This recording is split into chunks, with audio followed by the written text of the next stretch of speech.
What would you do if the person who was supposed to protect you turned their back, leaving you with nothing but the weight of their rejection? At 18, I learned the answer the hard way. My name is Ethan, and my father's final words to me were, "You're no son of mine." With a duffel bag and $0, I was shoved out the door of the only home I'd ever known. The reason? I dared to dream beyond the narrow path he'd carved for me. 10 years later, I returned not for revenge, but with a letter that would unravel everything he thought he'd buried.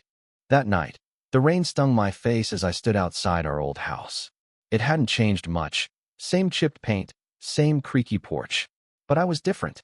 The boy who left was gone, replaced by a man forged in struggle and stubborn hope. In my pocket was the letter, its edges worn from years of carrying it like a talisman. I wasn't sure if I'd have the courage to hand it over, but something deeper than anger drove me here, a need for closure, maybe, or a chance to understand why.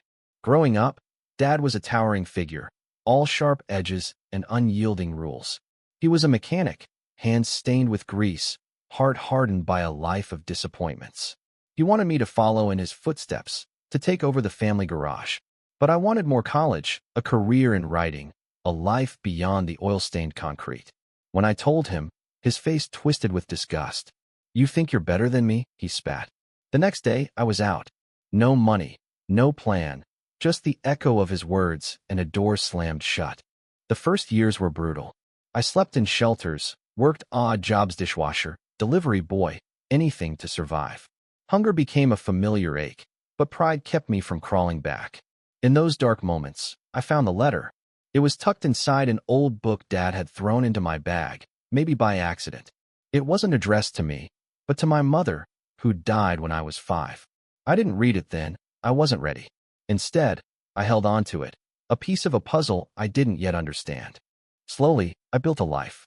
Community college at 20, a scholarship at 22, and by 25, I was a journalist, telling stories of people like Meadows who'd been knocked down but refused to stay there. Every byline felt like a defiance of Dad's verdict that I'd amount to nothing. But success didn't erase the hurt. Why had he cast me out? What had I done to deserve it? The letter burned in my pocket, whispering answers I wasn't sure I wanted. Standing on that porch a decade later, I knocked. The door opened, and there he was, older, grayer, but still the same iron in his eyes. "Ethan," he said, voice flat, like he'd been expecting me. I didn't waste words. I pulled out the letter and held it up. His face paled, and for the first time, I saw fear in him. "You read it?" he asked, voice barely a whisper. I nodded. The letter was his confession, written to Mom after she got sick. He'd been unfaithful, had another family he never told us about. He'd planned to leave us, but her illness kept him tethered. When she died, he poured his guilt into controlling me, as if molding me into his image could erase his shame. But I was too much like her, dreamy, defiant, and he couldn't stand it. Kicking me out was his way of burying his failures. "I didn't come to hate you," I said, my voice steady despite the storm inside. "I came to forgive you." His eyes widened, then softened, tears brimming in a way I'd never seen. I told him about my life, not to boast, but to show him I'd made it, not because of him, but despite him. I handed him the letter. "This doesn't define me anymore. I hope it stops defining you." He took it, hands trembling.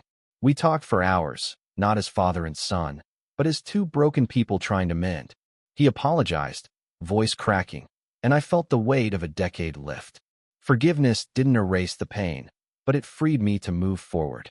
As I left, the rain had stopped, and the night felt lighter, like the world had exhaled. I don't know if Dad and I will ever be close, but that night taught me something. We carry our wounds, but we also carry the power to heal them. The letter was his secret, but my strength was mine. And in choosing to forgive, I reclaimed the home he took from men at the house, but the peace within.